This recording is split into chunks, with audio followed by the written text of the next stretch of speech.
नमस्कार, आप देख रहे हैं फाइनल फाइट में हूं विकास शर्मा। आज फाइनल फाइट में हम आपको दिखाएंगे राजनाथ सिंह की तरफ से जो नामांकन पर्चा दाखिल किया गया उसके बाद की स्थिति और एक दिलचस्प रिकॉर्ड के बारे में भी आपको बताएंगे कि आखिर यूपी की राजनीति में किस तरह कितने मुख्यमंत्री पूर्व मुख्यमंत्री चुनावी मैदान में हैं और लखनऊ की लड़ाई कहती क्या है।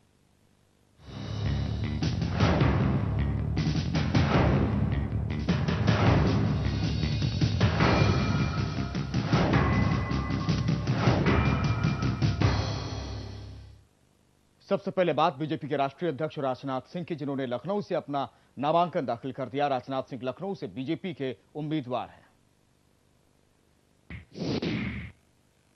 आपको स्वीकार कर लिया है तो इस हिंदुस्तान में 2014 में केंद्र में सरकार यदि किसी की बनने जा रही है तो भारतीय जनता पार्टी की सरकार बनने जा रही है। ये जद्दोजहद, कवायद या कहें एक अदद कोशिश है।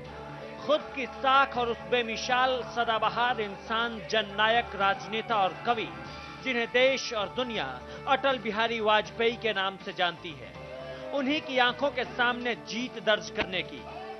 जहां के लोगों की सेवा अटल ने कभी की थी, उनके शागिर्द लालजी टंडन ने भी किया और अब बीजेपी के राष्ट्रीय अध्यक्ष और प्रत्याशी राजनाथ सिंह की बारी है। लखनऊ की जनता जो कि हमेशा से महत्वपूर्ण व्यक्तियों को संसद में भेजती रही है और मुझे लगता है उसी प्रकार का उत्साह, उसी प्रकार की परंपरा और उसी प्रकार की परिस्थिति का निर्माण दोबारा इस चुनावों में होगा। वाकई ये सीट वीवीआईपी है और चुनौती भरा भी है, क्योंकि यहां बसपा, सपा, कांग्रेस के ब्राह्मण उम्मीदवारों की फौज है जो राजनाथ की जीत में खलल जरूर पैदा करेंगे। तो आपके प्रत्याशी भी बॉलीवुड से संसद तक पहुंचने की जुगत में हैं। इन सब के बीच राजनाथ सिंह ने जब नामांकन का पर्चा भरा तो कार्यकर्ताओं ने लखनऊ की नवाबी फिजाओं में भगवा आवाज को इस छोर से उस छोर तक फैला दिया। राजनाथ सिंह गदगद थे, उनके साथ मौजूद नेताओं में भी उम्मीद थी, लेकिन तमाम विरोधी पार्टियों के उम्मीदवारों के बीच राजनाथ के निशाने पर अब भी उनका कट्टर दुश्मन कांग्रेस पार्टी ही थी। इस देश की सबसे बड़ी सांप्रदायिक ताकत कम्युनल पार्टी यदि कोई है तो कांग्रेस है, क्योंकि इस आजाद भारत में 67 वर्षों में लगातार 55 वर्षों तक हुकूमत करने के बावजूद कांग्रेस की गवर्नमेंट न तो यहां पर सोशल हार्मनी और न तो कम्युनल हार्मनी स्टैब्लिश कर पाई। बहरहाल लखनऊ की जनता 30 अप्रैल को ये फैसला करेगी कि पूर्व प्रधानमंत्री अटल बिहारी वाजपेयी के अंगवस्त्र और आशीर्वाद के सहारे चुनावी मैदान में उतरे राजनाथ सिंह पर भरोसा करती है या नहीं। अब असली फैसला जनता के हाथ में है और ये एक अटल सत्य है। और ये देखते हैं कि राजनाथ सिंह को लखनऊ से किन किन उम्मीदवारों से चुनौती मिलने वाली है।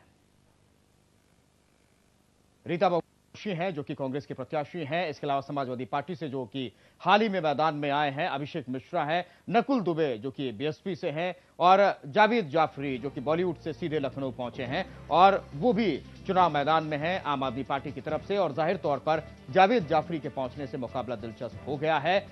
लखनऊ की अगर हम बात करें तो 4 जो है मुख्य प्रत्याशी वो आमने सामने हैं और जाहिर तौर पर पिछले चुनाव में दूसरे नंबर पर रीता बहुगुणा जोशी रही थी और महज 40,000 वोटों से पीछे थी लालजी टंडन से और इस बार फिर वो मैदान में है। इसके अलावा जिस तरह से अशोक वाजपेयी के बाद अभिषेक मिश्रा को चुनाव मैदान में उतारा गया, हाल ही में समाजवादी पार्टी की तरफ से युवा नेता है वो भी चुनौती देंगे और नकुल हैं। इसके अलावा जावेद जाफरी। वहीं बीजेपी अध्यक्ष राजनाथ सिंह के बेटे और यूपी में बीजेपी के महामंत्री पंकज सिंह का दावा है कि राजनाथ सिंह लखनऊ से रिकॉर्ड वोटों से जीतेंगे। इसके साथ ही उन्होंने बीजेपी के भीतर किसी भी तरह की गुटबाजी से इनकार कर दिया।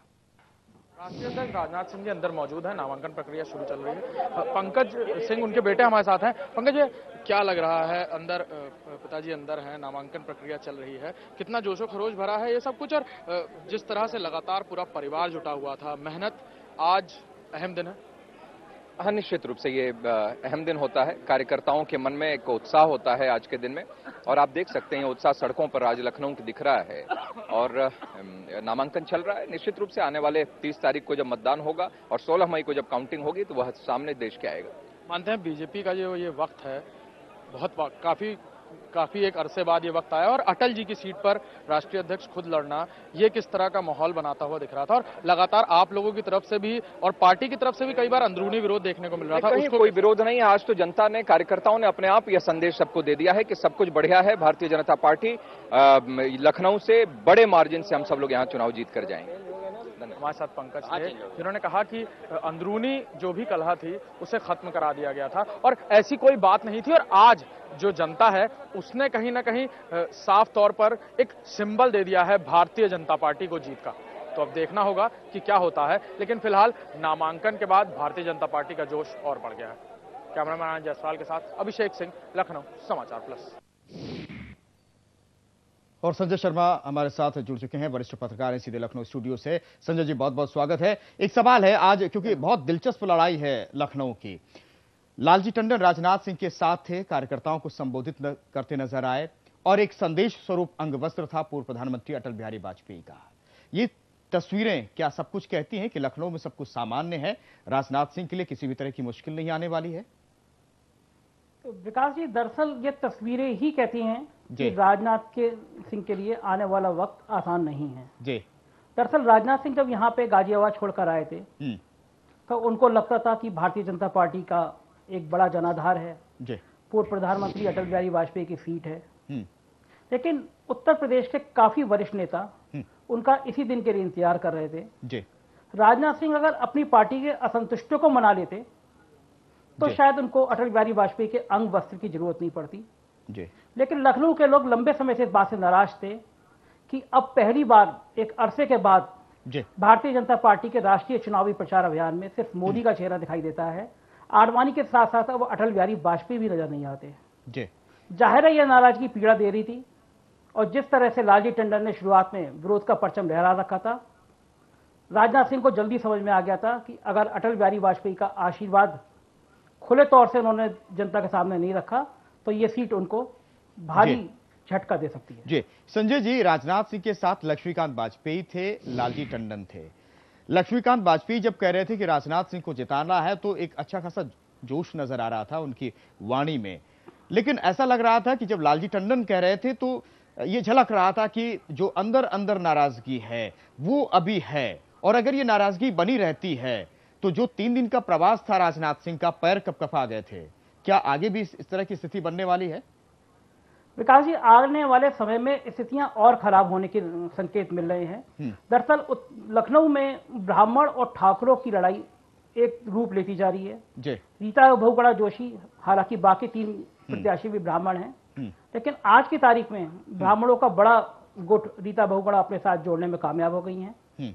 पर्वतीय समाज के बहुत बड़ी संख्या में वोट है वो रीता बहुगुणा जोशी के साथ हैं बिल्कुल। और संभवतः उत्तर प्रदेश की ये इकलौती सीट है जहां पे 2 राष्ट्रीय पार्टियां आमने सामने भाजपा और कांग्रेस लड़ रही हैं, और जो सीन बन रहा है उसमें राजनाथ सिंह के लिए सब कुछ इतना आसान नहीं है जी। आसान नहीं है। आलोक पांडे हमारे संवाददाता भी जुड़े हुए हैं सीधे लखनऊ से। आलोक, आपके पास आता हूं। सवाल यह है कि आम आदमी पार्टी ने जावेद जाफरी को उतारा है और जिस तरह की उम्मीद थी, क्योंकि 4 लाख से भी ज्यादा मुस्लिम वोटर हैं राजधानी लखनऊ में, क्या ऐसे में जावेद जाफरी के आने से जो रीता बहुगुणा जोशी को फायदा पहले मिल रहा था वो क्या मिल पाएगा अब, क्योंकि मुस्लिम वोट बैंक जो है वो बटेगा, डिवाइड होगा?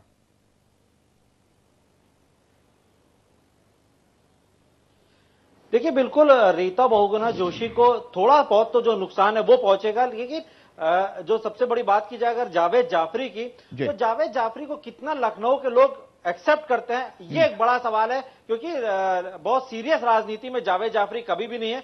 अगर आप पार्टी इसी जगह कोई मुस्लिम दूसरा कैंडिडेट या दूसरा चेहरा, बड़ा चेहरा कोई भी खड़ा करती तो निश्चित बात है कि शायद रीता बहुगुणा जोशी की जो मुश्किलें थी वो बढ़ती। हालांकि अगर अंदर खाने की खबर ये भी बताई जा रही है कि कहीं ना कहीं, और ये कांग्रेस लगातार कहीं ना कहीं दबी जुबानों पे ये आरोप भी लगाते पाए गए हैं, जैसा कि ऑफ द कैमरा या ऑफ द रिकॉर्ड बातचीतें होती है कि कहीं ना कहीं राजनाथ सिंह ने मनीष सिसोदिया के साथ मिलकर ही जावेद जाफरी को प्लान किया ताकि जो वोट है रीता बहुगुणा जोशी का जो कद बढ़ रहा है और उसको किसी न किसी तरह जो उनका महत्व बढ़ रहा है उसको कम किया जाए। आपको पता है कि जब राजनाथ सिंह यहां पर आए थे और उसके बाद वापस दिल्ली गए थे तो कहीं ना कहीं उनको धरती जो लखनऊ की थी वो डोलती दिखाई दी थी और इस पर हम लोगों ने एक बड़ी बहस भी की थी। और उसके बाद आपको बता दें विकास कि उसके बाद उन्होंने सिंपली अटल बिहारी वाजपेयी को अपना भगवान माना और कहीं ना कहीं उनके गमछे को या उनके जो दूत हैं शिव कुमार जी को उनको लेकर आए और लालजी टंडन को फेस किया कि आप प्रेस कॉन्फ्रेंस करिए, लोगों को यह मैसेज जाए कि आप नाराज नहीं हैं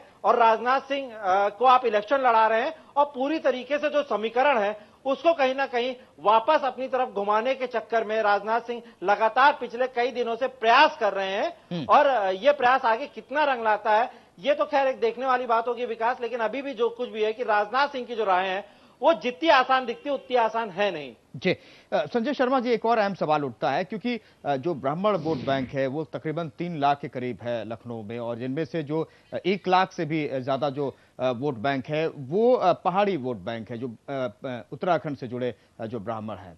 ऐसे में रीता बहुगुणा जोशी क्या उनका जो है भरोसा जीतने में कामयाब रह पाएंगी ऐसे में जब राजनाथ सिंह वहां डटे हुए हों?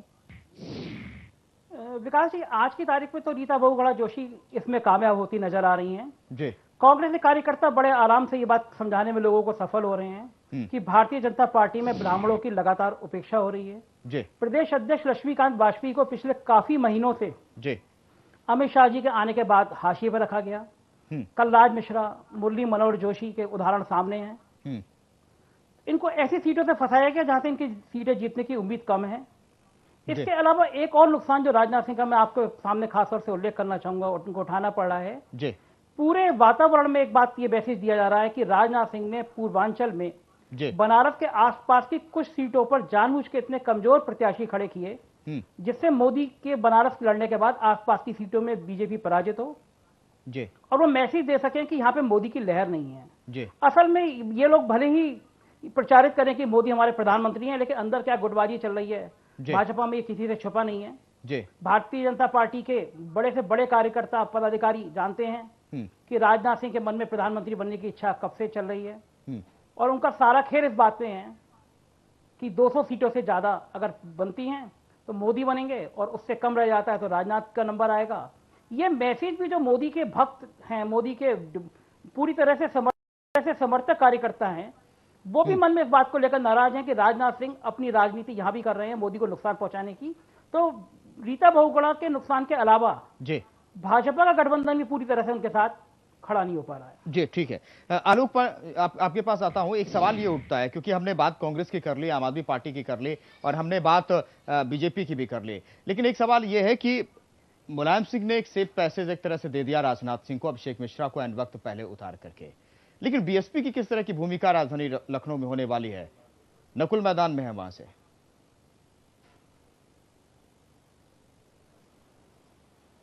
देखिए, जहां तक बीएसपी की अगर भूमिका की बात की जाए तो बीएसपी का बहुत बड़ा वोट बैंक लखनऊ में नहीं है और नकुल दुबे भी सिर्फ ज्यादातर ब्राह्मण वोट बैंक के ही सहारे लड़ेंगे यहां पर, क्योंकि आपको बता दें कि यहां पे जो राजनीति है, जैसा भी संजय जी थोड़ी देर पहले बता रहे थे, यह जो राजनीति जो डिसाइड करती है वो सिर्फ 3 लोग डिसाइड करते हैं, 2 लोग डिसाइड खास तौर से जिसमें ज्यादा करते हैं, एक तो ब्राह्मण और दूसरा मुस्लिम बाहुल जो क्षेत्र है।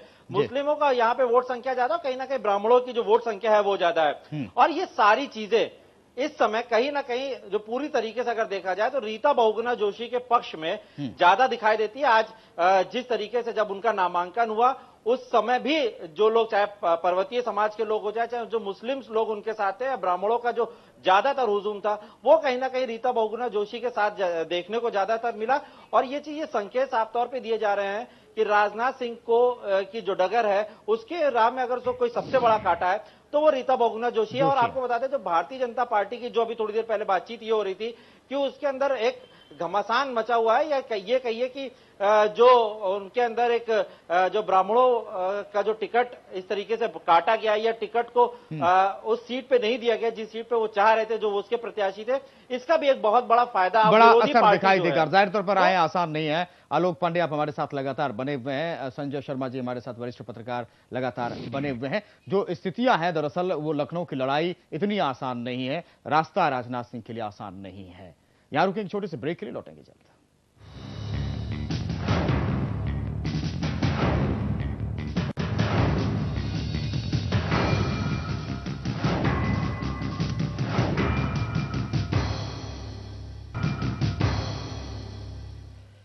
लोकसभा चुनाव 2014 के इस महासंग्राम में इस बार अनोखा रिकॉर्ड बन रहा है। आइए आपको दिखाते हैं ये रिकॉर्ड कहता क्या है। देश में लोकसभा चुनाव का सियासी महासंग्राम उफान पर है। सियासी गलियारों में उठने वाली हर आवाज सरकरे रास्ते से होते हुए अपने आखिरी मुकाम यानी जनता तक पहुंच रही है। जनता पहले की अपेक्षा राजनीतिक तौर पर सचेत है और जागरूक भी, इसीलिए हर राजनीतिक गतिविधियों पर उनकी पैनी नजर है। बात करें लोकसभा चुनाव 2014 की तो इस बार अनोखा रिकॉर्ड बन रहा है। ऐसा पहली बार हो रहा है कि जब चुनाव में 2 मौजूदा मुख्यमंत्री, 22 पूर्व मुख्यमंत्री और 1 पूर्व प्रधानमंत्री खड़ा हो। चलिए अब यूपी की ओर रुख करते हैं, जिस पर हर राजनीतिक पार्टियों के साथ देश की जनता की नजर है। यहां पिछले 4 दशक में पहली बार हुआ है कि 6 पूर्व सीएम और 1 सीएम चुनावी जंग में हैं। गुजरात के सीएम नरेंद्र मोदी वाराणसी से चुनाव मैदान में हैं, तो दिल्ली के पूर्व सीएम अरविंद केजरीवाल उन्हें वाराणसी से ही चुनौती देते नजर आएंगे। पूर्व सीएम मुलायम सिंह यादव मैनपुरी और आजमगढ़ से किस्मत आजमा रहे हैं। पूर्व सीएम राजनाथ सिंह लखनऊ से चुनावी ताल ठोक रहे हैं। एमपी के पूर्व सीएम उमा भारती झांसी की जनता की सेवा करने के इरादे से यहां उतरी हैं।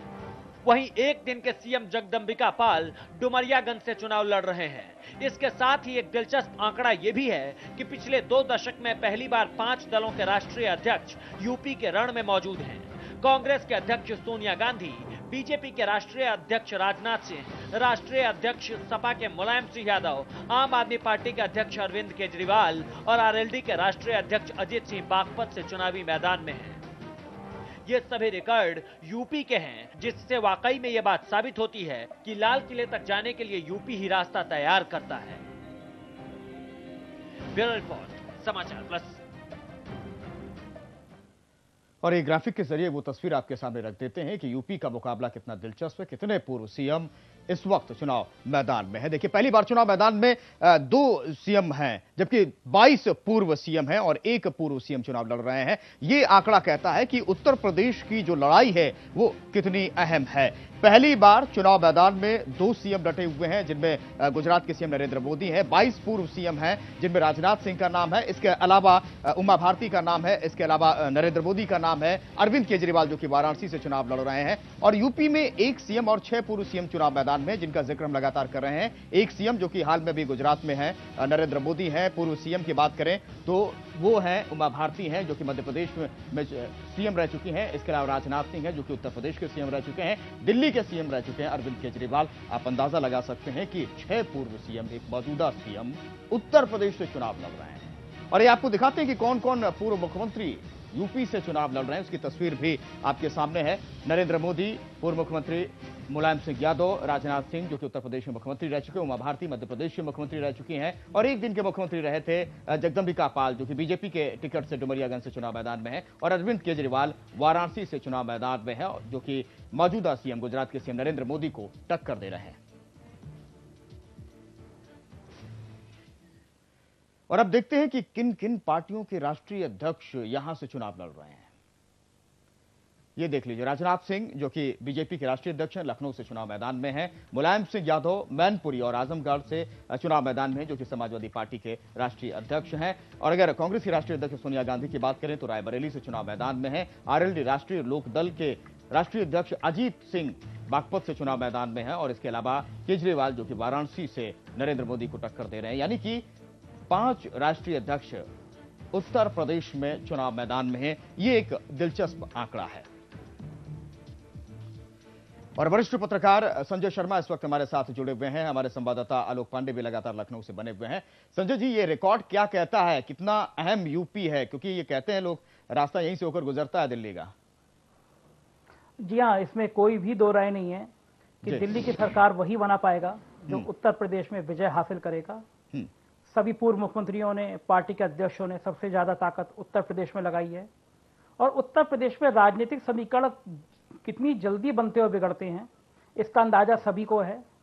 मामूली सी भी चूक किसी पार्टी को बहुत बढ़त दिला सकती है और किसी को बहुत पीछे पहुंचा सकती है।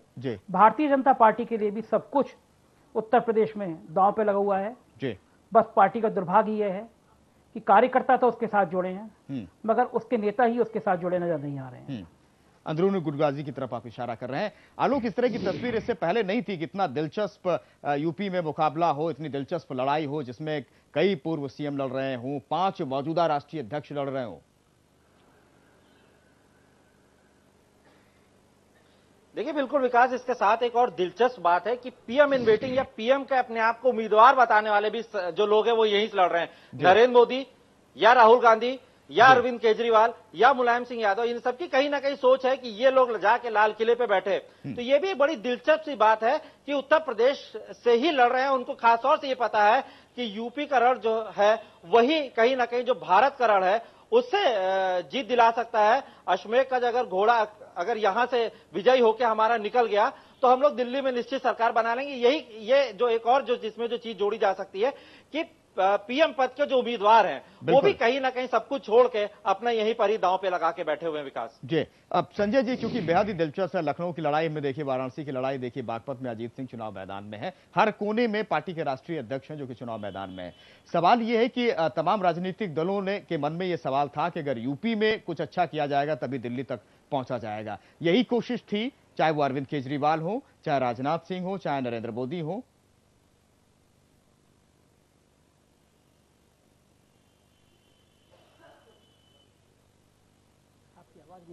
जी संजय जी, आप हमारी आवाज सुन पा रहे हैं?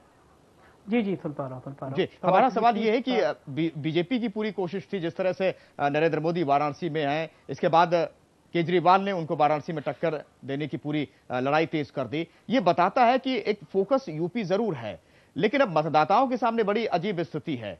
क्या मतदाता ये समझ पाएंगे कि किस पार्टी को, किस उम्मीदवार को कैसे पहुंचाया जाए, क्योंकि पूरा फोकस यूपी पर हो चुका है? विकास जी, अभी भी कुछ चुनावी सर्वे जरूर बता रहे हैं कि भारतीय जनता पार्टी को बहुत बढ़त है जी, लेकिन स्थितियां यहाँ पे अभी भी ये हैं कि यहाँ पे जातियों में समाज बटा हुआ है और जातिगत आधारों पे बात करेंगे आप तो नरेंद्र मोदी जो चुनाव की शुरुआत में सारा फोकस विकास पे रख रहे थे, आखिर में उन्होंने उत्तर प्रदेश और बिहार की हालत को देखकर कहना पड़ा कि वो पिछड़ी जाति से हैं, चाय बेचने वाले हैं। ये सब एक बैकवर्ड कास्ट को सम्मोहित करने वाली बात थी, क्योंकि उनको वो समझ गए थे उत्तर प्रदेश का रास्ता विकास से ज्यादा जातियों पर निर्भर करेगा और पिछड़ी जातियों को तोड़ने की जो राजनीति उन्होंने शुरू करी उसका उनको नुकसान ये हुआ कि अगली जातियां इस बार भाजपा के पक्ष में उतनी मजबूती से नजर नहीं आ रही। बिल्कुल, आलोक, मुलायम सिंह ने तो अपने ये स्थिति बनती है संजय जी, तो अपने घोषणा पत्र में भी एक सवर्ण आयोग का गठन कर बात कहकर अगली जातियों को अपनी तरफ करने की कोशिश की। ये लुभाने की कोशिश है। आलोक, बहुत कम शब्दों में, समय की कमी है, जितना दिलचस्प ये आंकड़ा कहता है, चाहे पीएम इन वेटिंग को लेकर हो, राष्ट्रीय अध्यक्ष को लेकर के हो या फिर पूर्व सीएम को लेकर, लेकिन इन पार्टियों के मुद्दे भी उतने अलग अलग हैं। जितनी समानताएं उतनी मुद्दे अलग अलग हैं जनता के बीच।